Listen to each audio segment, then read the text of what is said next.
Realtro.com.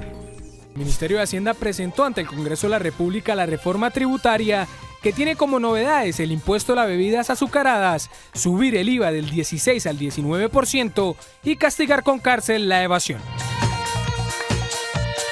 Aumentará del 16% al 19%.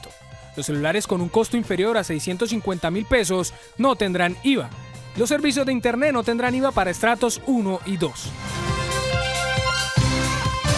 Quienes evadan más de 5.000 millones de pesos tendrán una pena de prisión entre 4 y 9 años. Se crea la tarifa única del impuesto de renta del 32%. Las cooperativas, fundaciones, fondos de empleados y cultos religiosos pagarán impuesto de renta, a no ser que demuestren ante la DIAN que hacen una función meritoria, y estos mismos no podrán repartir excedentes. Declararán renta a quienes tengan ingresos mensuales desde 2.750.000 pesos. Habrá impuesto del 10% a los dividendos de más de 29.753.000 pesos. Un impuesto del 5% a los dividendos entre 17 y 29 millones de pesos y no pagarán quienes tengan dividendos inferiores a 18 millones de pesos. Se crea el impuesto de 300 pesos por cada litro de gaseosa o bebidas azucaradas. Se incrementa de 701 pesos a 2.100 pesos el impuesto por cada caja de cigarrillos.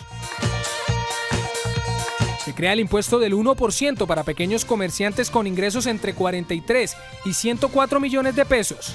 Dicho tributo reunirá todas las obligaciones de renta e IVA en un solo impuesto y será voluntario. El impuesto del 4 por mil se mantiene a las transacciones financieras. Cabe recordar que esta reforma tributaria nace, según el Ministerio de Hacienda, con el fin de actuar frente a la situación fiscal que evidencia un déficit de unos 34 billones de pesos en las finanzas públicas, además de la baja de los precios del petróleo en el país. Y el incremento de 300 pesos a las bebidas azucaradas es un punto crucial en la reforma tributaria, aspecto que lo tiene contentos a los tenderos de la capital santandereana. El incremento a las bebidas azucaradas busca disminuir su consumo a favor de promover los hábitos saludables y combatir el sobrepeso, aspecto que no tienen en acuerdo a los tenderos de la capital santandereana. Con eso bajarían las ventas y no solamente afecta a los tenderos, sino a las empresas como tal. Tenemos que tener en cuenta que muchas empresas dependen del tendero y si el tendero no vende, pues lógico que las empresas no se mueven. La agremiación de tenderos plantea movimientos cívicos en contra del monotributo. Se está pensando hacer una marcha a nivel nacional, convocada por todas las asociaciones a nivel nacional, para manifestarnos que no estamos de acuerdo porque eso acabaría con todos los pequeños comerciantes. Por otra parte, el presidente de la Cámara de Representantes, Miguel Ángel Pinto, afirma que la bancada liberal le dice no al impuesto de las gaseosas. Y la reforma tributaria también se discute en la zona de frontera, donde la economía no mejora. Pilar Velázquez habló con un analista económico y explicó los pros y los contras. Pilar, muy buenas tardes. Así es, muy buenas tardes. Pues la caída en los precios del petróleo redujo drásticamente los ingresos del gobierno nacional. Es por esto que el día de ayer se radicó la nueva reforma tributaria ante el Congreso de la República. Estuvimos analizando estos temas con un analista económico sobre los nuevos pros y contras de esta reforma. La baja en la producción, que llevamos un año disminuyendo la producción de petróleo. Entonces, pues por esas causas principalmente, había que hacer una reforma tributaria. Se confunde, tiende a confundirse con que la reforma tributaria está asociada con el acuerdo de paz de La Habana, etcétera. No, eso será motivo de otra reforma tributaria, pero en este caso pues es una que se necesita porque el hueco fiscal está hecho ya y hay que subsanarlo para el año 2017. El analista Sergio Jiménez también nos aclaró que lo que más afectará al bolsillo de los colombianos será el incremento del IVA al 19%. Es una reforma tributaria regresiva, no es progresiva. El fin de una reforma tributaria para que no vaya, digamos, a afectar a los más necesitados es que sea progresiva. Es decir, que grave a los que más tienen y que, digamos, deje un poco liberados a los que menos tienen. En este sentido, pues el aumento del IVA del 16 al 19% pues, va a afectar tanto a los que tienen como a los que no tienen. Quedarán pues muchos puntos por analizar, como lo es que se mantenga el 4 por 1000, que se le cobrarán impuestos a las organizaciones sin ánimo de lucro y pues profundizar un poco con lo del monotributo a los pequeños empresarios de la región. Pues esta es toda la información por el momento. Con la cámara de Juan Carlos Báez les informó Pilar Velázquez para Oriente Noticias. Y los gremios económicos en Norte de Santander también manifestaron su inconformidad con la reforma tributaria. Plantean crear un frente común que logre exonerar del pago de impuestos a los empresarios de la frontera.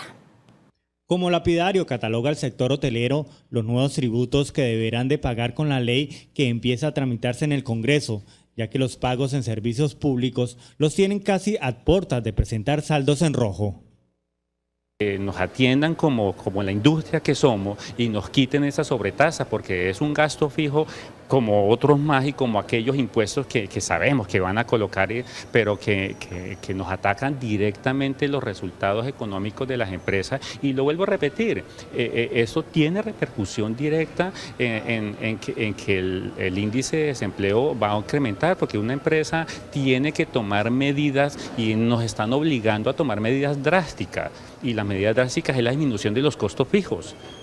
Ante los fuertes golpes que han sufrido los sectores económicos, otros buscan que la frontera se blinde frente a los nuevos gravámenes que tendrían que pagar con la nueva reforma tributaria. ¿Qué se necesita? Que la clase política, que senadores y representantes del norte de Santander nos ayuden a hablar con el ministro de Hacienda y a que dentro de la reforma tributaria se coloque esto. Si no aprovechamos esta instancia tan importante, nunca lo vamos a lograr. De igual manera, otros gremios ven que esta reforma no realiza modificaciones profundas que generarían nuevos cambios posteriores, tal y como se ha venido presentando en los últimos gobiernos, generando desconfianza inversionista. Es que el gobierno del presidente Santos viene desde hace cerca de 6 años consumiendo un presupuesto nacional para ganar favores políticos. Y eso no es serio, por supuesto. Y ese desangre financiero, esos 30 billones de pesos que hoy hacen falta en el presupuesto fiscal de la nación, por supuesto, pretenden ser cubiertos con una reforma de tal manera que los errores que comete el gobierno se le transfieren al consumidor. Y eso, por supuesto, en términos económicos no es sano. Se está a la espera de cómo se tramite este articulado que ya fue presentado para su trámite y que se mezcle con la coyuntura del proceso de paz con la FARC y el ELN. Y la bancada liberal es clara en decirle no a algunos puntos que hacen parte de la reforma tributaria. Nosotros en el Partido Liberal hemos tomado una posición definitiva de no votar el incremento del IVA, ni para la canasta familiar, que ya han dicho que la han excluido, pero la han metido en toda la cadena productiva, que finalmente va a representar un incremento de los precios finales. No le vamos a jalar al IVA en toda la cadena productiva alimenticia, ni para los útiles escolares, ni para las materias tecnológicas, que hoy son las herramientas de estudio de la gente. Es decir, nosotros vamos a votar no al IVA, como también vamos a votar que no a agravar el tema de las pensiones de los colombianos.